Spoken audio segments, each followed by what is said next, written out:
Praise the lord. Hallelujah, hallelujah, hallelujah, hallelujah. ప్రియులారా, దేవుని మహాకృపను బట్టి 16వ దినం కూడా దేవుని పాదముల చెంత ఎలాగా కూడుకునడానికే ప్రభువైన దేవుడు మనకిచ్చిన ఆధిక్యతను బట్టి దేవునికి ఎన్నో వందనములు, స్తోత్రములు, కృతజ్ఞతలు చెల్లిస్తున్నాను. మీ అందరికీ కూడా హృదయపూర్వకమైన వందనాలు తెలియజేస్తా ఉన్నాను. ఈ 16వ రోజు దేవుడు మన కొరకు ఏర్పాటు చేయబడినటువంటి అంశాన్ని మనం ధ్యానం చేద్దామండి. అందరూ కూడా నేటి భాగాన్ని చదువుకుందాం. చదవండి రోజు భాగాన్ని. 51వ కీర్తన 1 నుండి 5 వచనాలు. దేవా, నీ కృప చొప్పున నన్ను కరుణింపుము,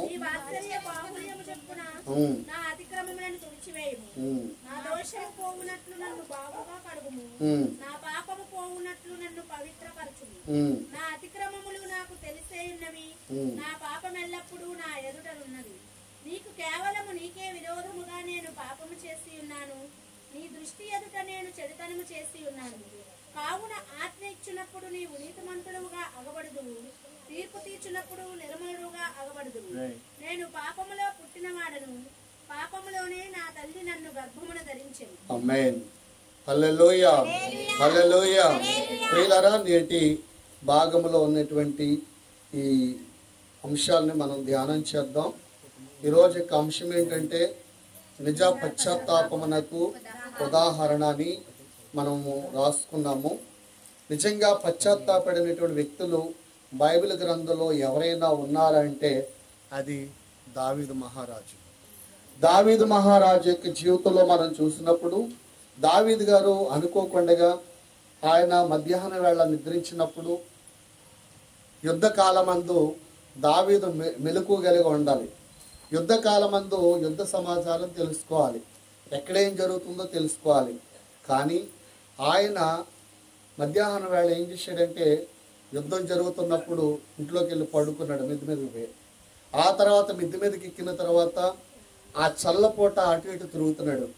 తిరిగేటప్పుడు ఆయనకు ఒక దృశ్యం కనబడింది.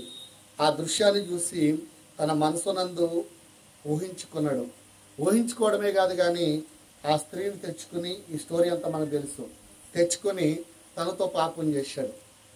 పాపము చేసిన వెంటనే దేవుని ఆత్మ దావీదును విడిచిపెట్టుకుపోయింది. హల్లెలూయా, హల్లెలూయా. మీకు విషయం తెలియాలి, ఆ రోజుల్లో రాజులకు నచ్చినటువంటి స్త్రీలను ఎంతమందినైనా తీసుకొచ్చుకుని వివాహం చేసుకోవచ్చు, తప్పు లేదు ఆ కాలంలో. ఎందుకంటే బహుభార్యత్వం ఉన్నప్పుడు. అందుకే సొలొమోను 700 మందిని ఆయన పెండ్లి చేసుకున్నాడు, 300 మందిని ఒప్పుబత్తలు తీసుకున్నాడు. ఇప్పుడు మనకి కిమ్ జిమ్ అని వాడు ఒకడు ఉంటాడు, ఉత్తర కొరియా అనుకుంటాను వాడు. ఆడి పని అదే, ఇంకా ఆయన అర్జెస్ పని అదే. ఇంకా ఎందుకు చెప్తున్నానంటే రాజు తలుచుకుంటే దెబ్బలు కుదవ అన్నట్లుగా ఆ రోజుల్లో స్త్రీలను వివాహం ఆడేవారు. అయితే దావీదుకి అది తగదు, ఇది మాత్రం గమనించండి. ఒక ఆత్మీయుడు, దేవుని కుమారుడు, దేవుడంటే భయభక్తులు కలిగినటువంటి వాడు, దేవుని గురించి చిన్నప్పటి నుంచి బాగా తెలుసున్నాడు, ప్రార్థన పూర్వకంగా ఉన్నటువంటి వాడు. ఆయన్ని ప్రేమించే దేవుడు ఒక అధికారాన్ని ఆయనకి ఇచ్చాడు. దేవుల్లో ఎదుగుతున్నాడు కాబట్టి దేవుడు అతను ప్రేమిస్తున్నాడు. ఇలాగ జరుగుతున్నటువంటి శుభ గడియలలో, శుభ సమయంలో ఆయన తప్పు చేయడం ఎంతవరకు సమంజసం ఒకసారి ఆలోచించేయండి. ఆయన తప్పు చేయడం కరెక్ట్ కాదండి. కానీ ఆ రోజులను బట్టి చూస్తే మానవరీత్యా అది తప్పు కాదు. ఎందుకంటే ఏలుబడి చేసేటప్పుడు పోషించే సత్తా ఉన్నప్పుడు చేయొచ్చు. కానీ ఇంకొక విషయం ఏంటంటే అతను ఒక కన్యకనో వివాహము కాని స్త్రీనో తీసుకుంటే పర్వాలేదు. ఇంకొక పొరపాటు ఏంటంటే తనకు నమ్మకస్తుడైనటువంటి సైన్యాధిపతి యొక్క భార్యనే తాను మోసం చేసి తీసుకున్నాడు. అదొకటి. రెండవది, తనను నమ్మకంగా ఉన్నవాడిని యుద్ధంలోంచి ఇంటికి రప్పించి భార్య దగ్గరికి వెళ్ళి రెస్ట్ తీసుకుని రమ్మన్నాడు. యుద్ధం జరిగేటప్పుడు నా భార్య దగ్గరికి వెళ్ళి రెస్ట్ తీసుకోవడానికి ఇది సమయమా రాజా అని చెప్పాడు. ఆయన ఆయనకు మందు పట్టించాడు, వెళ్ళలేదు. రాజు ఇంటి దగ్గరే పడుకుని ఉండిపోయాడు. ఇతను వెళ్ళలేదనే సంగతి రాజుకు తెలిసి ఆయన ఏం చేశారంటే ఇతడు ఎలాగ వెళ్ళలేదు కదా అని చెప్పి ఒక చిన్న లెటరు ఆయన్ని చంపమని చెప్పి లెటర్ రాసి ఆయన చేతికే ఇచ్చి పంపించాడు, ఇంకో సైన్యాధిపతికి ఇమ్మని. ఈయన ఏం చేశాడంటే ఆ లెటర్ పట్టుకెళ్ళి ఇంకో సైన్యాధిపతికి ఇస్తాడు. అందులో ఏముంటుందంటే యుద్ధం ఎక్కడైతే భారీగా జరుగుతుందో, ఎక్కువ కష్టతరంగా ఉంటుందో అలాంటి చోట ఇతను పెట్టి అతను చనిపోయేటట్టు చెయ్యి అని చెప్పి రాసి ఉంటుంది. తన మరణ వార్త అతని అంటే ఎంత నమ్మకస్తుడో చూడండి. పట్టుకెళ్ళి అతనికి ఇస్తే అతను ఏం చేస్తాడంటే యుద్ధం హోరాహోరీగా జరిగే చోట పెడతాడు. ఆ యుద్ధంలో ఆయన చనిపోతాడు. అప్పుడు తను తీసుకొచ్చి ఇంట్లో పెట్టుకుంటాడు. 2 తప్పులు చేశాడు అతను. ఒకటి తను తీసుకొచ్చుకోవడం, తనతో పాపం చేయడం. రెండవది తన భర్తనే, నమ్మకస్తుడైన భర్తనే చంపేయడం. నమ్మకస్తుడైన భర్తనే చంపేయడం ఇది ఒక ఆత్మీయుడకు తగదు. బయటోడుకు తగొచ్చేమో కానీ ఒకవేళ తెలియనోడుకు బయటోడి కన్నా తగ్గకూడదు. ఎందుకంటే దేవుని వాక్యం ఎప్పుడు కూడా ఒకటే చెప్తుందండి. ఒకటే చెప్తుంది. ఏంటి చెప్తుంది అంటే ఏకపత్ని పురుషుడై ఉండాలి అని చెప్తుంది అంతే బైబిల్. రెండింటికి ఎప్పుడు ప్రోత్సహించదండి. అది అసత్యం ప్రోత్సహించడం. ఎందుకంటే ఏ గ్రంథమైనా ప్రోత్సహించవచ్చేమో కానీ బైబిల్ దగ్గరకు వచ్చేసరికి దానిని అసలు ప్రోత్సహించదు. దేవుడు అందుకే అన్నాడు, హవ్వను ఆదాముకి, ఆదామును హవ్వకు ఒకటిగానే ఇచ్చాడు. ఇద్దరిద్దరికి ఇవ్వలేదు కదండి. ఒకవేళ ఇచ్చుంటే అది మనం చేయొచ్చు.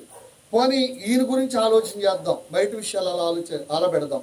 దేవుని భయం కలిగినోడు కదా, పైగా వాక్యం తెలిసినోడు కదా, ప్రార్థన శక్తి ఉన్నవాడు కదా, వాక్యానుసారంగా ముందుకు వెళ్ళాల్సినాడు కదా. ఎందుకు అలా జరిగింది? ఎందుకు అలా చేస్తున్నాడు? ప్రియులరా, ఎంత ఆత్మీయునైనా సరే, ఎంత ప్రార్థనాపరుడైనా సరే, ఎంత దేవుని భయం కలిగినోడైనా సరే, అపవాదిగాడు ఒక్కొక్కసారి చిన్న చిన్న విషయాలలో పట్టుకుని దాన్నే పదే పదే పదే చూపించి వాడు ఏం చేస్తాడంటే ఆ పని చేయడానికి గట్టిగా ప్రోత్సహిస్తాడు. చూడండి, మన టీవీ ఛానల్లో ఉన్నారనుకోండి, ఏదైనా చిన్నది ఉందనుకో పదే పదే స్క్రోల్ చేసి దాన్ని చూపిస్తుంటారు. చూసారా? స్క్రోలింగ్ చేసి దాన్ని చూపిస్తూ ఉంటారు. ఇలా గుండ్రంగా రౌండప్ చేసి దాన్ని అలా చూపిస్తూ ఉంటాడు. అలాగా అపవాదిగాడు కూడా మన మైండ్ పట్టుకుని దేని మీదైతే మనకు మనసు ఉందో దానిని అలాగా చూపిస్తూ ఉంటాడండి. అదేనా వాక్యం మీద మనసు ఉన్నవాళ్ళు కాదండి. దేవునికి విరుద్ధమైన మనసు వచ్చినప్పుడు దాన్ని గట్టిగా పట్టుకుని దాన్ని ప్రోత్సహిస్తూ ఉంటాడు అనమాట. అలాగా చిన్న మనసు పడేసుకున్నాడైనా ఆ మనసు గురించి భయంకరమైన పాపం చేసేటట్లుగా సాతాను ప్రోత్సహించాడు. అయితే ఆ విషయం దేవుడు ఇంకా తట్టుకోలేకపోయాడు. ఇంత ఆత్మీయుడిలా పడిపోయాడని చెప్పి నాతాను దగ్గరికి వెళ్ళి ఇమ్మీడియట్లుగా దావీదుతో మాట్లాడి తన తప్పు తనకు తెలియచేయమని అంటే ప్రవక్త అయిన నాతాను దావీదు ఇంటికి వస్తాడు. దావీదు ఇంటికి వచ్చి దావీదుతో మాట్లాడతాడు. ఏమనంటే, ఎందుకు వచ్చావని అడిగితే ఒక కథ చెప్తా నీకు అన్నాడు నాతాను. ఏంటి అంటే, ఒకరికి 100 గొర్రెలు ఉన్నాయి, ఒకరికి ఒక్కటే గొర్రె ఉంది. 100 గొర్రెలు కలిగిన వాడు ఆ ఒక్క గొర్రెని తీసుకుని వధించుకుని తిన్నాడు అని చెప్పాడండి. ఎవడాడో చెప్పా, ఒక్క గొర్రె కలిగిన వాడు ఎందుకు అలా చేశాడో, 100 గొర్రెలుండి కూడా అలా చేయాల్సిన పని ఏంటి అని చెప్పి కత్తి తీశాడండి వారిలోంచి. అప్పుడు అంటాడు, ఆ వ్యక్తివి నీవే అన్నాడండి. అనగానే మీకు విషయం తెలుసా, ఆ తీసిన కత్తితో ప్రవక్తను నరికేయచ్చు. ఇతను తెలిసిపోయిందని దాన్ని కప్పిపుచ్చుకోవాలని ఇంకొక హత్య చేయొచ్చు. కానీ చేశాడా అండి? సేవకుడు ప్రవక్త యొక్క మాటకు లోబడ్డాడండి. ఈయనకి ఇదే తెలిసిందంటే ఊరు వాడ చెప్పేస్తాడు ఈయన ఎక్కడన్నని, అలా పాకేస్తుంది, నా పరువు అంతా పోద్ది, కాబట్టి ఇంతటితో ఇతన్ని మస్టు పెడితే బాగుంటుంది అని అనుకోలేదండి. ఆయన ఏం చేశాడంటే ఎప్పుడైతే తప్పును తెలియజేశాడో ఆ తప్పును ఆయన సరి చేసుకోవడానికి ఇమ్మీడియట్లుగా వెంటనే గదిలోనికి పోయి ఏడుస్తున్నాడు. ఆ ఏడుపే ఈ 51వ కీర్తన భాగం. ఆ ఏడుపే, ఆ పశ్చాత్తాపమే 51వ కీర్తన భాగం. ఏమంటున్నాడో తెలుసా? దేవా, నీ కృప చొప్పున నన్ను కరుణింపుము, నీ వాత్సల్య బాహుళ్యము చొప్పున నా అతిక్రమములను తుడిచివేయము, నా దోషము పోవునట్లు నన్ను బాగుగా కడుగుము, నా పాపం పోవునట్లు నన్ను పవిత్రపరచుము. ఎలా కడగమంటున్నాడు? నీ కృప చొప్పున నన్ను కరుణించు, నీ వాత్సల్య బాహుళ్యము చొప్పున నా అతిక్రమములను తుడిచివేయము. కృప చూపితేనే తప్ప దావీదు మరలా మామూలు వ్యక్తి కాలేడు. కృప చూపితేనే తప్ప దావీదు పాపం క్షమింపబడదు. కృప చూపితేనే తప్ప దావీదు గారు కరుణింపబడడు. ఇప్పటికి ఈయనకి ఏం కావాలంటే కృప కావాలి.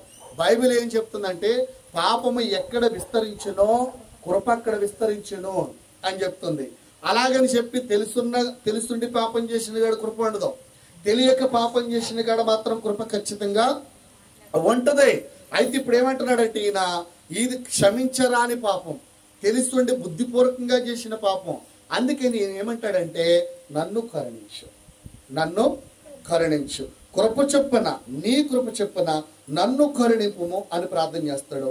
తర్వాత నీ వాత్సల్య బాహుళ్యము చొప్పున నా అతిక్రమములను తుడిచిపెట్టము. అతిక్రమం అంటే నేను క్రమం తప్పిపోయాను, క్రమంగా ఉండాల్సిన వాడు. ఇప్పుడు దాకా చాలా క్రమంగా ఉన్నాను, చిన్నప్పటి నుండి ఒక క్రమ పద్ధతిలో ఉన్నాను. దేవా ఈ టైంలో నాకు ఈ పాడు బుద్ధి ఎందుకు వచ్చిందయ్యా, క్రమం తప్పాను, నా అతిక్రమాలో తుడిచిపెట్టే చాలా ఘోరంగా ఏడుస్తున్నాడు. మనం సింపుల్గా చదువుతున్నాం కానీ ఆ పదజాలం దగ్గరికి వెళ్తే ఆ సిచ్యువేషన్ ఆలోచన చేస్తాండి. ఆయన కన్నీళ్లు కార్చి గోజాడి గుండె బాదుకుని ఏడుస్తున్నాడండి అక్కడ. ఇది నిజమైన పశ్చాత్తాపం మనకు రుజువు ఇది. మరి జాగ్రత్తగా గమనించండి.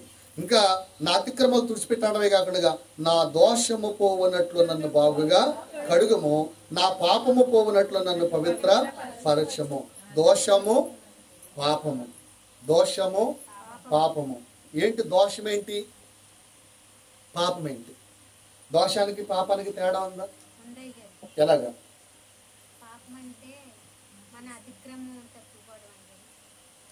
పాపమునకును దోషమునకు ఏంటి వ్యత్యాసం చెప్పండి.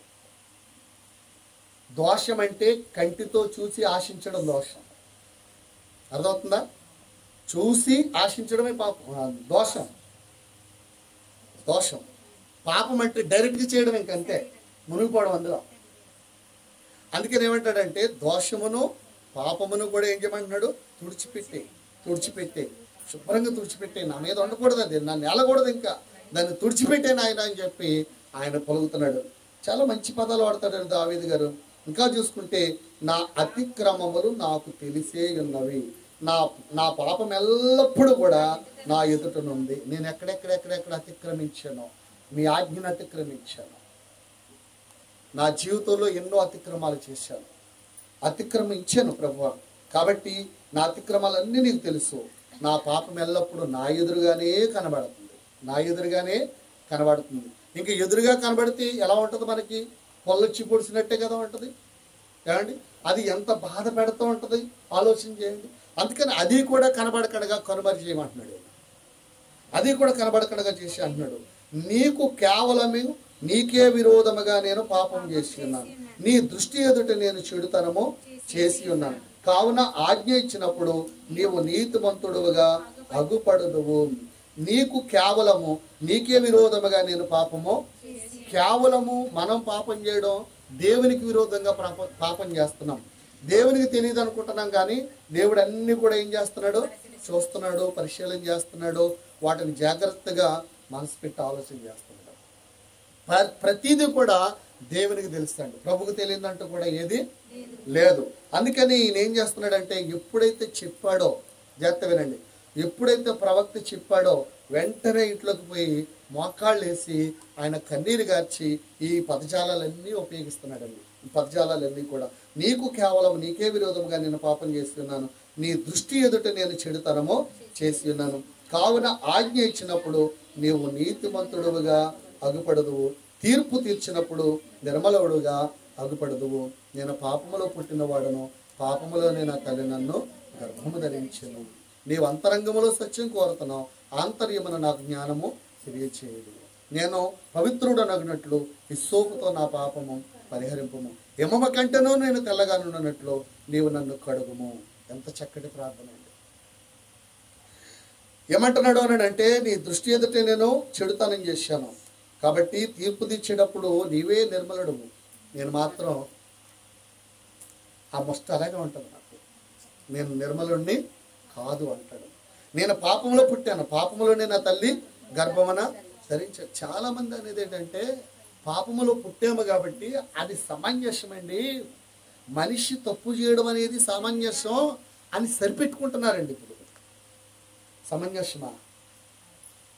పాపంలో పుడితే పాపంలోనే మునిగిపోవాలని ఏమైనా గ్రంథాలు చెప్తున్నాయి ఎక్కడైనా? కొంతమంది అంటారండి, అంతలా ఎవరు ఉండగలరండి, ఏదో చెప్తారు కానీ పైకి ఉండలేరండి అంటారండి. ఉండలేరని బైబిల్ ఎక్కడైనా ఉండలేరని చెప్పిందా? ఎక్కడైనా ఉండగలరు? ఒక్కడ మాత్రం సత్యం, మనస్సుకు నిగ్రహ శక్తి పెట్టుకుంటే, దైవ ధ్యానంలో ఉంటే, దేవుని భయం కలిగి ఉంటే చక్కగా ఉండగలం. మీకు మాట చెప్తాను, మనం వెళ్ళకూడని చోట్లకి వెళ్ళి చూడకూడని దృశ్యాలు చూసి మనం ఆశించుకోవని ఆశిస్తే తప్పిపోతాం. అదే మనం వెళ్ళకూడని చోటుకి వెళ్ళకుండా చూడకుండగా ఇలాంటి వాటిలో మనకు అంత జాగ్రత్త వహించామనుకోండి, ఎలా ఉంటుంది అప్పుడు చెప్పండి? ఉండలేమా అండి? మనసులో ఇది చేయకూడదంటే ఖచ్చితంగా చేయలేమండి మనం. అది హల్లెలూయా. అందుకని చాలా మంది అనేది ఏంటంటే ఉండలేమండి, ఎవరుంటారండి అలాగా, ఎక్కడోనండి అంటారండి. అది 100% తప్పు. ఉండగలరు. దేవుని వాక్యం చెప్తుందండి, వాక్యం మీద ఆశ పెట్టుకుని ఉంటే అండి మనం ఖచ్చితంగా ఉండగలం. నేను ఒకటే చెప్తున్నానండి, భూలోక సంబంధమైన వాటి మీద మనసు పెట్టకూడదని ఎందుకన్నారు అనుకున్నారు బైబిల్లో? అదేనండి, భూలోక సంబంధమైన వాటి మీద మనసు పెడితే మనం తప్పిపోతాం. అదే పరలోక సంబంధమైన వాటి మీద మనసు పెడితే మనం ఖచ్చితంగా నిలబడగలుగుతాం. అంటే మనస్సును దేని మీద కేంద్రీకృతం చేస్తే అదే చేస్తాం మనం. అందుకని మనసుకు నిబ్బరం ఉండాలి. ఎప్పుడు కూడా మనసుకి ఏముండాలి? నిబ్బరం ఉండాలి. మనసు నిబ్బరంగా ఉంటే అన్ని నిబ్బరంగా ఉంటాయండి. మనసు కానీ గాడి తెప్పింది అన్ని గాడి తెప్పుతాయండి. ఒక్క మాటలో చెప్పాలంటే ఇంకంతేనండి. ఇప్పుడు దావీదు మనసు అప్పుడు దాకా బాగుంది, ఇప్పుడు ఏం చేసింది? చూడకూడని దృశ్యం చూశాడు. పోనీ కళ్ళు కప్పుకొని అయ్యో ప్రభు అనుకోకుండా జరిగిపోయిందని అనుకున్నాడు అనుకుంటున్నారా అతను? ఆ టైంలో ఆశించాడు. అందుకే ఇప్పుడు నిబ్బరం తప్పిపోయాడు. ఈ ప్రార్థన తగ్గ చేస్తున్నాడు. మరలా అంటాడు, నేను పాపంలోనే కదా పుట్టాను, పాపంలోనే కదా నా తల్లి గర్భం ధరించింది, నువ్వు అంతరంగంలో సత్యం కోరుతున్నావు, ఆంతర్యమని నాకు జ్ఞానం తెలియజేస్తున్నావు, నేను పవిత్రుడు నగినట్లు హిస్సోపుతో నా పాపము పరిహరించుము, హిస్సోపుతో నా పాపమును పరిహరించుము, హిమమ కంటెను నేను తెల్లగా నుండినట్లు నీవు నన్ను కడుగుము. హిస్సోపు అంటే సోపు అంటే సబ్బు కదా, సోపు అంటే సబ్బు. సబ్బులో హిస్సోపు అంటే మంచి సబ్బు, హితము అంటే మంచి అంటారు కదండి. హితము అంటే మంచి, హిస్సోపు అంటే మంచి సబ్బు. మంచి సబ్బులు ఎక్కడ ఉన్నాయి ఇప్పుడు? మంచి సబ్బు ఏదంటే దేవుని వాక్యాన్ని దేంతో పోల్చాడంటే, నా వాక్యము సాకలవాని సబ్బు వంటిది కాదా అన్నాడండి. హల్లెలూయా. నా వాక్యము చాకలవాని సబ్బు వంటిది కదా అన్నాడు. అందుకని ఆయన వాడిన పదం ఏంటంటే, దేవుని వాక్యము హిస్సోపు, ఇంక దానితో కడగబడితే ఇంక కళంకమే ఉండదు అని చెప్పి ఆయన అనుకునేమంటాడంటే, హిస్సోపుతో నన్ను కడిగే ప్రభువా అంటున్నాడు. ఇంకా చూస్తే హిమము కంటేనూ తెల్లగా నుండినట్లు నీవు నన్ను కడుగు. మంచు, హిమము అంటే మంచు కంటే తెల్లగా ఉండినట్లు నీవు నన్ను శుభ్రంగా కడిగే, నీవు నన్ను కడిగే ఉత్సాహ సంతోషములు నాకు వినిపింపము. అప్పుడు నీవు విరిగిన ఎముకలను హర్షించను, నా పాపములకు విముఖుడొకము, నా దోషములన్నింటిని తుడిచివేయము. దేవా నా యందు శుద్ధ హృదయము కలుగజేయము, అంతరంగములో స్థిరమైన మనసును. చూసారా, అవన్నీ ఒప్పుకొని సరిగ్గా ఇక్కడికి వచ్చేసరికి ఏమంటున్నాడు తెలుసా అండి? నా దోషములన్నీ తుడిచేసి నా యందు శుద్ధ హృదయము, మంచి హృదయం కలుగజేసి అంతరంగము ఇంకెప్పుడు కూడా తప్పిపోకుండానట్లుగా స్థిరమైన మనస్సును నూతనంగా పుట్టించి ఆ పాతదంతా తీసే ప్రభువా, నాకు ఒక స్థిరత్వం కావాలి, స్థిరమైన మనసు కావాలి. చూసిన దాన్నల్లా ఆశించే మనసు తీసేయి. ఆ పాత మనసు నాకు వద్దు, ఇప్పుడు ఒక కొత్త మనసు ఇయ్యి. అదే స్థిరమైన మనసు. అంటే మనసును ఎవరైతే స్థిరపరుచుకుంటారో, దిట్టపరుచుకుంటారో వారు ఋషులతో సమానమండి, దేవునితో సమానమండి, దేవునితో సమానం. అందుకనే మనసును మనం ఏం చేసుకోవాలంటే నిబ్బరపరుచుకోవాలి. దేవునికి స్తోత్రం. అందుకే యవనస్తులతో అంటారు, ఏమంటాడంటే, యవనుడా నీ యవ్వన కాలమందు నీవు ఎలా ఉండమంటున్నాడు? పవిత్రుడిగా ఉండమంటున్నాడు. తప్పిపోకుండా చూసుకోమంటున్నాడు. తప్పిపోకుండా చూసుకోమంటున్నాడు. యవనాన్ని మనం ఎప్పుడు కూడా కాపాడుకోవాలి. అసలు మనకి పెద్ద శత్రువు ఎవరైనా ఉన్నారంటే ఎవరు చెప్పండి? మన శరీరం. ఈ శరీరాన్ని అందుకే పౌలు ఏమంటాడంటే, ఇతరులకు బోధించిన తర్వాత నేను భ్రష్టుడిని అయిపోతానేమో అని చెప్పి నా శరీరాన్ని నలగొట్టుకుంటున్నాను. శరీరమే కాదు, కోరికలు కూడా నలగొట్టుకోవాలి, మనసును నలగొట్టుకోవాలి. అందుకే దావీదు అంటాడు, విరిగిన మనసే దేవునికి ఇష్టమైన బలి అంటాడండి. మనం ఏదిస్తే శరీరం అంతా అపవిత్రం చేసుకుని మనసు అంతా దేవుని దూరం చేసి ఏది ఇస్తే మనం దేవుని దగ్గర అవుతాం చెప్పండి? ఆయన కోరుకునేది ఏంటి? మనసు కోరుకుంటున్నాడు, హృదయం కోరుకుంటున్నాడు. ఈ శరీరం పవిత్రంగా ఉండాలని కోరుకుంటున్నాడు. ఎందుకంటే ఈ దేహము దేవుని యొక్క ఆలయం కాబట్టి. అందుకని ఎన్ని కోరుకుంటూ ఆయన ఏమంటాడనంటే, నా అంతరంగములో స్థిరమైన మనసును నూతనంగా పుట్టించము, నీ సన్నిధిలో నుంచి నన్ను త్రోసివేకు దేవా. ఇది మనకి చాలా మంచి మాట అండి. మనం దేనికి దూరమైనా పర్వాలేదు, కానీ దేవుని సన్నిధికి కానీ దూరం అయ్యామా ఇంక మన జీవితం పెద్ద జీరో అండి. ఇంకా పెద్ద జీరో అండి. ఒక పుట్టేను పాట రాస్తుంటాడు, ఆయన పేరు ఆనోక్ గారు అనుకుంటాను. చాలా చక్కని పాట రాశాడు. నేనొక సున్నా నీవే నిన్నా, నీవు నాలో ఉన్నా, నాకు విలువ తెచ్చనన్నా. నేనొక సున్నా నీవే నిన్నా, నీవు నాలో ఉన్నా, నాకు విలువ తెచ్చనన్నా. యేసు నాలో ఉన్నా, నాకు విలువ తెచ్చనన్నా. ఇక ఇలా ఎన్ని సున్నాలు ఉన్నా అవి ఎన్ని సున్నాలన్నా దానికి విలువే లేదండి. యేసు ప్రక్కనుంటే చాలు, దాని విలువ లక్షగా మారు. హల్లెలూయా. ఎన్ని సున్నాలన్నా, మీరు ఎన్ని సున్నాలంటే చుట్టండి, దానికి విలువ ఉందంటారా? కానీ ఆ ప్రక్క దానికి ఆ సున్నాకు ముందు ఒకటి చేర్చండి, లక్షగా మారిపోద్ది, కోటిగా మారిపోద్ది, $1 బిలియన్ మారిపోద్ది. అంటే మన యేసయ్య ఎక్కడ ఉండాలి తెలుసా? ఆయన మనకు పైన ఉండాలి.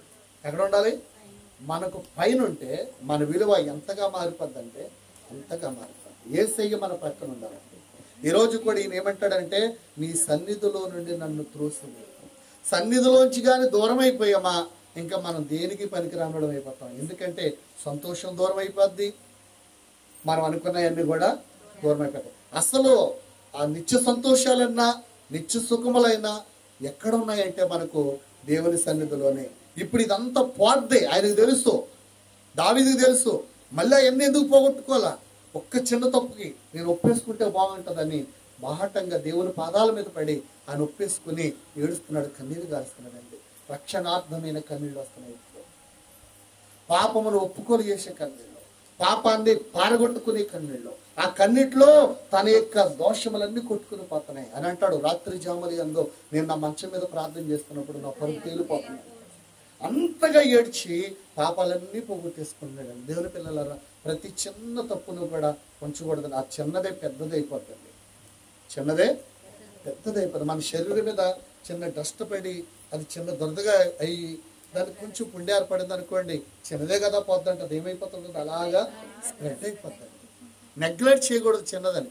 పెద్దదయ్యాక దాన్ని పోగొట్టుకోవాలని ట్రై చేసే కంటే అది చిన్నగా ఉన్నప్పుడు పోగొట్టుకోవడమే చాలా బెటర్ అన్నమాట. ఆ ప్రయత్నం మనం చేయగలగాలి. హల్లెలూయా. అందుకే ఇక్కడ ఏమంటాడంటే, మరి ముఖ్యంగా నీ సన్నిధిలో నుండి నన్ను త్రోసి, నీ పరిశుద్ధాత్మను నా యొద్ద నుండి తీసివేయకు, నీ రక్షణానందము నాకు మరలా పుట్టించుము, సమ్మతగల మనస్సు కలుగజేసి నన్ను దృఢపరచు, అప్పుడు అతిక్రమము చేయు వారికి నీ త్రోవలను. ఇప్పుడు అతిక్రమం చేసినాడు, నువ్వు అలా చేయకని చెప్పడానికి సరిపోతాడా అండి? ఇప్పుడు రక్షణానందం పోయింది. ఎప్పుడైతే ఆ మాట చెప్పాడో అసలు ఎప్పుడో పరిశుద్ధాత్మ వదిలిపెట్టి వెళ్ళిపోయిందండి. పాపం చేయగానే పరిశుద్ధాత్ముడు వెళ్ళిపోయాడు. ఈయనేదో భ్రమలో ఉన్నాడు, ఇంకా దేవుల్లో ఉన్నాను కదా, ఆత్మ నాలోనే ఉంది కదా అనుకున్నాడు. కానీ ఆత్మ లేదు. ఆయన ఎప్పుడైతే తెలియజెప్పాడో ఈయనకి నాళ్ళు ఇరిగిపోయాడు, గుండెల్లో రాయిపడినట్టు అయిపోయింది. అమ్మో దేవుడు వదిలేసాడు నన్ను అనుకున్నాడండి. ఆత్మ దూరం అయిపోయింది అనుకున్నాడు. రక్షణ ఆనందం పోయింది, ఆనందంగా ఉండలేకపోతున్నాడు. అందుకని అవన్నీ కావాలంటున్నాడు. అన్నీ కావాలనుకుంటూ అంటాడు, సమ్మతి గల మనసు, మరలా నీతో ఐక్యం చెందే మనసు, నీతో సహవాసాన్ని తెగిపోయింది నాకు, మరలా సహవాసం నాకు కావాలంటే సమ్మతి పరుచు నాయనా అని అడుగుతున్నాడండి. హల్లెలూయా. సమ్మతి గల మనసు కలిగి దృఢపరచము, అప్పుడు అతిక్రమం చేయవారికి నీ త్రోవలను బోధించదును. అలాగే కిందకు వస్తూ ఏమంటాడో తెలుసండి, 15వ వచనంలో, ప్రభువా నా నోరు నీ స్తుతిని ప్రచురపరిచినట్లు నా పెదవులను తెరవండి. నువ్వు బలిని కోరివాడవు కావో, కోరి ఎడల నేను అర్పిస్తాను. దహన బలి నీకు ఇష్టమైంది కాదు, విరిగిన మనసే దేవునికి ఇష్టమైన బలిలో. దేవా, విరిగిన నలిగిన హృదయమును నీవు అలక్ష్యము చేయమో, నీ కటాక్షము చొప్పున సియోనుకు మేలు చేయమో, యెరూషలేము యొక్క గోడలను కట్టించము. అప్పుడు నీతియుక్తములైన బలులు, దహన బలులను, సర్వాంగ హోమములను నీకు అంగీకృతములగును. అప్పుడు జనులు నీ బలిపీఠ మీద కోడెలను అర్పించెదరు. హల్లెలూయా. దావీదు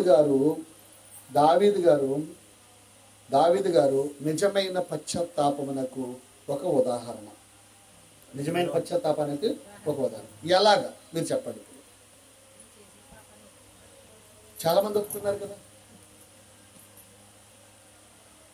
బైబిల్లో చాలా మంది ఒప్పుకున్నారు కదండి. అది దావీదు గారు ఒప్పుకున్నాడు, మరలా తిరిగి ఎప్పుడు కూడా పాపం చేయలేదు. ఇంతకుముందు చాలా మంది ఒప్పుకున్నారు, మళ్ళా పడిపోయారు, ఒప్పుకున్నారు, మళ్ళా పడిపోయారు, ఒప్పుకున్నారు, మళ్ళా పడిపోయారు. కానీ ఈ దగ్గరికి వచ్చేసరికి అది కాదు. ఒక్కసారి ఒప్పుకున్నాడు, అనుభవించాడు, దేవుని ఆత్మ విడిచిపెట్టిపోయింది, తన పరిస్థితి జీరో అయిపోయింది, ఆయన తెలిసిపోయింది, మరలా తిరిగి ఆ పాపం జోలికి వెళ్ళలేదు. అది నిజమైన పశ్చాత్తాపం అంటే.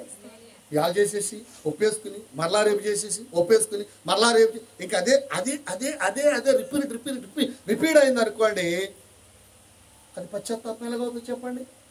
పశ్చాత్తాపం అంటే ఒకసారి కలుగుద్ది, ఒకసారి విడిచిపెట్టాలి, మరలా పదే కాదు, మీరు గుర్తుపెట్టుకోండి. అందుకని దావీదుకి మిగిలిన వాళ్ళకున్న వ్యత్యాసం ఏంటంటే, ఒక్కసారి పశ్చాత్తాపడ్డాడో మరలా తిరిగి పాపమో చేయలేదండి. అది నిజమైనటువంటి పశ్చాత్తాపమునకు ఉదాహరణ ఎవరంటే దావీదు. హల్లెలూయా, హల్లెలూయా. చాలా మంది ఎన్ని మార్లు మటుకు క్షమిస్తావు ప్రభువా అంటే 70 ఏండ్లు మటుకు క్షమింతాను అన్నాడు కదా దేవుడు. పెదాలు ఇచ్చిపెట్టుకుని 70 ఏండ్లు మటుకు క్షమింతాను అన్నాడు కదా దేవుడు. ఈ పాటలు ఎలా చెప్తారు, పాస్టర్లు పని పోటు లేకని చెప్తున్నాడు, వాక్యం కూడా పని పోటు లేకని చెప్తున్నాడు. 70 ఏండ్ల వరకు అంటే దేవుడు క్షమింతానన్నాడంటే ఇంకేళ్ళు చేసేస్తుంటారంట, ప్రార్థన మాత్రం చేసేస్తారంట, పవిత్రంగా ఉన్నట్టు నటించేస్తారంట. దేవుడు తెల్లయ్యా నేను వాక్యం ఎందుకు చదవడం, మనం చాలా జాగ్రత్తగా గమనించాలి. 70 ఏండ్ల వరకు క్షమిస్తానంటే ఎవరు క్షమిస్తానన్నాడు, ఎవరు క్షమిస్తారు చెప్పండి. 77 వరకు కూడా దేవుడి గురించి తెలియకుండా, పాపం అంటే ఏంటో తెలియకుండా, వాళ్ళు ఏదో పాపంలో పడిపోయి ఆ రక్షణ గురించిన భాగ్యం తెలియదు అనుకోండి, 77 వచ్చినా క్షమింతాడు. ఎందుకంటే చివరిలో అన్న క్షమింతాడు ఆయన. తెలివి చేశాడు. ఇప్పుడు తెలిసి వచ్చిన తర్వాత 70 ఏళ్ళ తర్వాత తెలిసి వచ్చింది అనుకోండి, ఏం చేస్తాడు ఆయన, క్షమింతాడు. తెలియలేదు కాబట్టి, తెలిసినప్పుడు చెప్తే క్షమింతాడు ఏంటండి. మనం చాలా జాగ్రత్తగా కొంచెం ఇలాంటి గుర్తు పెట్టుకోవాలన్నమాట. అలాంటి గుర్తు పెట్టుకుంటే అప్పుడు ఏదైనా చేయడానికి భయం వేస్తుంది. ఏమేస్తుంది, భయం వేస్తుందండి. ఈయన ఒక ఉదాహరణ, కీర్తన గ్రంథంలోనే ఇప్పుడు వరకు ఇవన్నీ చదువుతున్నాం కాబట్టి ఒక్క మాట, దేవునికి ఇష్టమైనది ఏంటంటే విరిగిన మనసే దేవునికి ఇష్టమైనది. అందుకని మనసుని ఏం చేస్తూ ఉండాలా, ఎందుకు ఎరగొట్టాలా, ఏ విషయంలో ఎరగొట్టాలా, ఎరగొట్టేయాలన్నారు కదా, ఎరగొట్టేయాలన్నారు కదా. మనకు దేని మీద అయితే ఎక్కువ ప్రీతి ఉందో దానిని బట్టి సాతానుడు మనల్ని ఆడిస్తాడు. కాబట్టి అది మనకి ఇష్టమైనా సరే అది దేవునికి ఇష్టం కానప్పుడు ఏం చేయాలి, విడిచిపెట్టం కాదు, ఇరిసేసుకోవాలి. దాని మీద మనసు పెట్టుకోకూడదు. ఇంకా అది దేవునికి ఇష్టం కాదు, మనకిష్టం. దేవునికి ఇష్టం కాదు, మనకు ఇష్టం. అప్పుడు ఏం చేయాలి మరి, మనం దేవునికి ఇష్టం కాదు కాబట్టి మనసు ఇరిసేసుకోవాలి. ఇష్టం అన్నా సరే, దాని జోలికి వెళ్ళొద్దు, అది తింటేనే బ్రతుకుతామండి అన్నీ మనం ఏం చేయాలి, మనసు ఇచ్చుకోవాలి. అందుకే అక్కడ అంటాడు విరిగిన మనసే దేవునికి. అంటే ఎంత తగ్గించుకుంటున్నాము, ఎంత సమర్పించుకుంటున్నాము, ఆ సమర్పణ జీవితాన్ని దేవుడు చూస్తాడు అన్నమాట. ఇచ్చేసుకోవాలంటే మరి ఏం చేస్తాం చెప్పండి, ఏం చేస్తాం చెప్పండి. దేవుని కొరకు అవసరమైతే జీరోగా మారిపోవడమే బెటర్. మనం అనేక మార్లు అంటాడు కదా, నా సహాయకుడు నేనేం చేయగలనయ్యా, నేనేం చేయగలనయ్యా అంటాడు కదండి. కాబట్టి ఆ విషయంలో జాగ్రత్త. యెషయా గ్రంథం 44:22 చదువుకుంటే, మంచు వీడిపోవనట్లు నీ పాపమును తుడిచివేసి ఉన్నాను అంటాడు. హల్లెలూయా. ఎంతగా దావీదు ప్రార్థన చేస్తే దేవుడు ఆ ప్రార్థన విని ఏం చేశాడో తెలుసండి, మంచు వీడిపోవనట్లుగా ఆయన పాపాన్ని ఏం చేశాడంట, మబ్బు తొలగిపోయినట్లుగా. హల్లెలూయా, హల్లెలూయా. మబ్బు తొలగిపోయినట్లుగా చేశాడట, మంచు వీడిపోయినట్లుగా దేవుడు తుడిచేసాడట అండి, తుడిచిపడేసాడట. 43వ అధ్యాయంలో కూడా యెషయా గ్రంథము 25 అంటాడు, నేనే నా చిత్తానుసారంగా అతిక్రమములను తుడిచివేసి ఉన్నాను, నేను తప్ప ఇంకెవరు తుడిచివేయలేరు. దేవుని చిత్తానుసారంగా ఆయనే ప్రభు ఒక్కడే మన పాపములను తుడిచిపెట్టగలరు. మనుషులు ఎవరు కూడా మన పాపాన్ని తీసివేయలేరండి. హల్లెలూయా.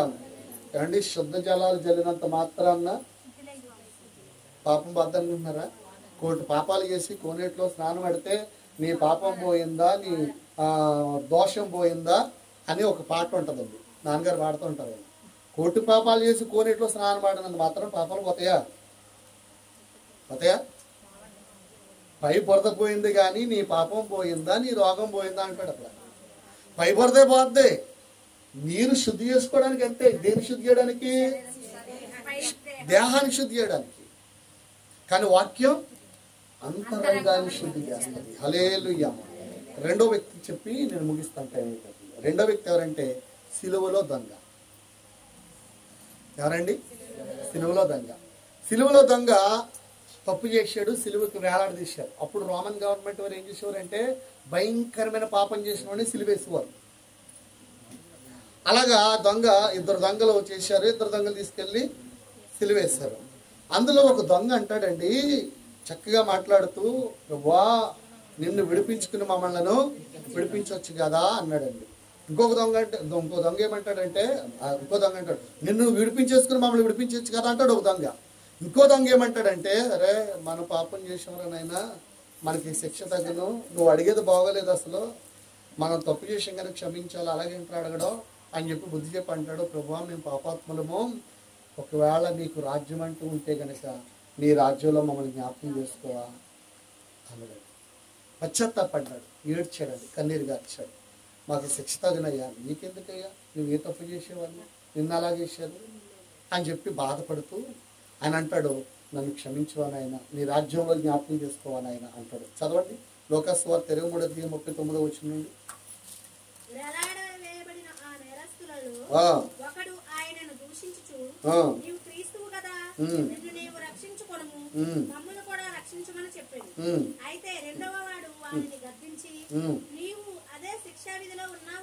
నీవు అదే శిక్షా విధిలో ఉన్నావు గనుక దేవుని అబ్బా ఆ దొంగ చూడండి ఎంత బాగా చెప్తున్నాడు. ఒక దొంగకి దేవునికి భయపడవా? మనకైతే ఇది న్యాయమే, మనము చేసిన వాటికి తగిన ఫలము పొందుచున్నాము గాని ఈయన ఏ తప్పిదమును చేయలేదని చెప్పి ఆయనను చూచి యేసు నీవు నీ రాజ్యములోనికి వచ్చినప్పుడు నన్ను జ్ఞాపకం చేసుకొనుమనెను. అందుకు ఆయన వానితో, నేడు నీవు నాతో కూడా పరదైసులో ఉందువని నిశ్చయముగా నీతో చెప్పుచున్నాను. ఆమేన్. హల్లెలూయా, హల్లెలూయా, హల్లెలూయా. యేసు ప్రభువారు అక్కడ ఉంటే ఎంత ప్రాధేయపడి అడుగుతున్నాడండి. రెండో దొంగ చక్కగా ప్రాధేయపడి ఏమని అడుగుతున్నాడు మనకి అక్కడ, యేసు నీవు నీ రాజ్యంలోనికి వచ్చినప్పుడు నన్ను జ్ఞాపకము చేస్తామన్నాడు. మొదటి దొంగ ఏమన్నాడు?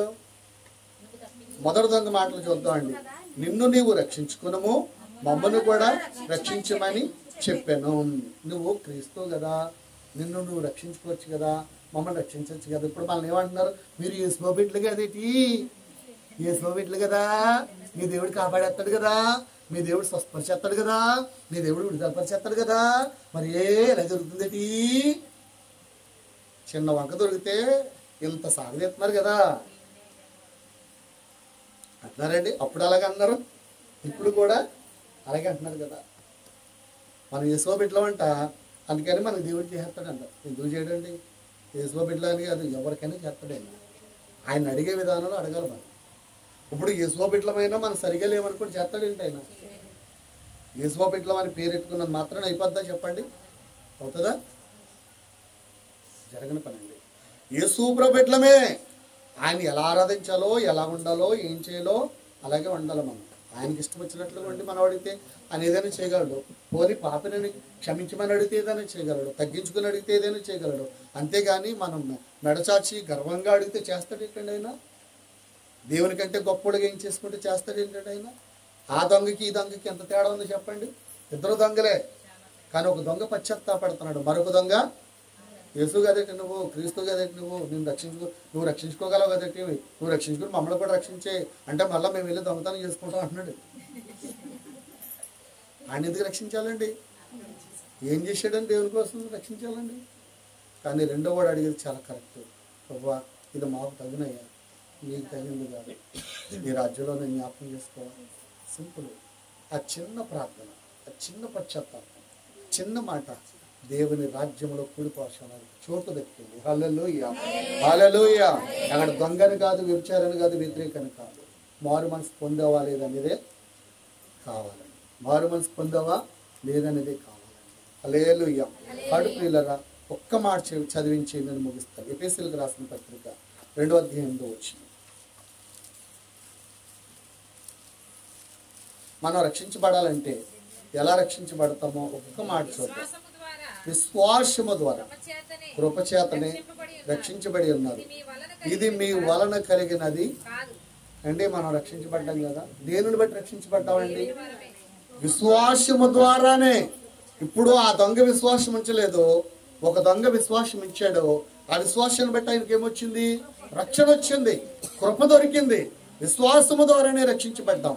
విశ్వాసము ద్వారానే ఏం కలిగింది? రక్షణ కలిగింది. ఇది మీ వలన కలిగినది, మనుషుల వల్ల కలిగేది కాదు. ఇది ఎవరి వల్ల కలిగేదంటే దేవుని వలన కలిగినది. హల్లెలూయా, హల్లెలూయా. అందుకని విశ్వాసము ద్వారా మనం రక్షించబడతాం. దేవుని మీద మనకి ఏముండాలంటే విశ్వాసం ఉండాలి, ప్రగాఢ విశ్వాసం. ప్రగాఢ విశ్వాసం ఎప్పటి వరకు ఉండాలంటే చనిపోయినా కానీ విశ్వాసంలోనే ఉండాలండి. అలాంటప్పుడే దేవుడు మనల్ని రక్షిస్తాడు. 2 ఉదాహరణలు చెప్పాను. ఈ దొంగ పశ్చాత్తాపడ్డాడు, ఇంకా మరలా ఆయన పాపం చేసినట్టుగా కనబడదు. దావీదు పశ్చాత్తాపడ్డాడు, ఇంకా ఆయన మరలా పాపము చేయలేదు. ఒక్కసారి పశ్చాత్తాపం, ఇంకంతటితో వదిలిపెట్టేయాలి. పదే పదే ఇవాళ మరి ఏడ్చి, రేపు తప్పు చేసి, మరలా ఏడ్చి, ఎన్నడూ తప్పు చేస్తే దాన్ని పశ్చాత్తాపం అని అన్నారు. రాత్రి చెప్తున్నాం కదా, అసత్యమైన పశ్చాత్తాపం. పదే పదే చేసి పశ్చాత్తాపడేదాన్ని అసత్యమైన పశ్చాత్తాపం. ఇది అసలైన పశ్చాత్తాపానికి ఉదాహరణ. ఇలా ఉంటే మనకి మంచిది. పొందుదామా పశ్చాత్తాపం? దేవుడు అలాంటి లిస్టులో మనందరినీ కూర్చున్నాడు. ఆమేన్. మీరందరూ కూడా ప్రార్థన చేయండి. రేపు మనకి రోడ్డు వేస్తానన్నారు. బహుశా రేపు సిమెంట్ రోడ్డు వేస్తే కనుక ప్రార్థన సత్యవార్తమ్మ గారి ఇంటికంటే వేద్దాం, బాగుంటుంది కదమ్మా. మనకి హాల్ ఎక్కువ ఉంటుంది కాబట్టి ఇక్కడ కనుక రోడ్డు వేస్తే మనం లోపల రావడానికి ఇబ్బంది అవుతుంది. అందుకని ప్రార్థన అక్కడ ఉంటుంది. ఎలా ప్రార్థన చేయండి. మన స్త్రీలు కూడా బాగాలేదు. కుమారుడు కొరకు మీరు అందరూ కూడా ప్రార్థన చేయండి. అంటే 90% చెప్పలేమని చెప్పేశారు, 10% అని చెప్పారు. మందులు ఎక్కుతున్నాయి కాబట్టి మీరు అందరూ కూడా మీ ప్రార్థనలో జ్ఞాపకం చేసుకోండి. ఆ కుమారుడు మళ్ళీ క్షేమంగా ఇంటికి రావాలని మనం అందరం ప్రార్థన చేద్దాం. ఎందుకంటే నాకు తెలుసుండి ఆ కుర్రోడు యొక్క చిన్నప్పటి నుండి కూడా నేను ఇక్కడ సేవకు అడుగుపెట్టిన కాడి నుంచి చిన్నపిల్లలలో ఏ రోజు కూడా మనకు వ్యతిరేకంగా లేడు. అస్సలు ఏ రోజు కూడా గట్టిగా మాట్లాడితే మందలించిన ఒక సొంత తమ్ముళ్ళ విన్నాడు ఆ కుర్రోడు. కానీ వ్యతిరేకంగా ఎప్పుడు మాట్లాడలేదు. చాలా మంచి కుర్రోడు. ఎందుకంటే మీరు ఇక్కడ లోకల్లో ఉండేవాళ్ళు కాబట్టి మీకు ఎక్కువ తెలుస్తుంది. ప్రార్థన చేయండి. ఎందుకో చాలా ప్రమాదాలు తప్పాయి ఆ కుర్రోడు విషయంలో. ఒకటి కాదు, చాలా తప్పాయి. నేనే 1-2 సార్లు హాస్పిటల్ తీసుకెళ్ళినప్పుడు చచ్చిపోతానని నాతో డాక్టర్ చెప్పారు. అప్పుడే దేవుడు బ్రతికించాడు. ఏడ్చి ప్రార్థన చేస్తాం.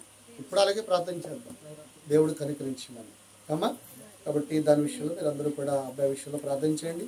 రేపు రోడ్డు విషయంలో కూడా ఎటువంటి ఆటంకం లేకుండా ఉన్నట్లుగా. మరి మన దేవక్కి గారు కాలు విరిగిపోయింది అంటే మన బ్లెస్సీ యొక్క అక్కయ్య గారు, పెద్ద అక్కయ్య గారు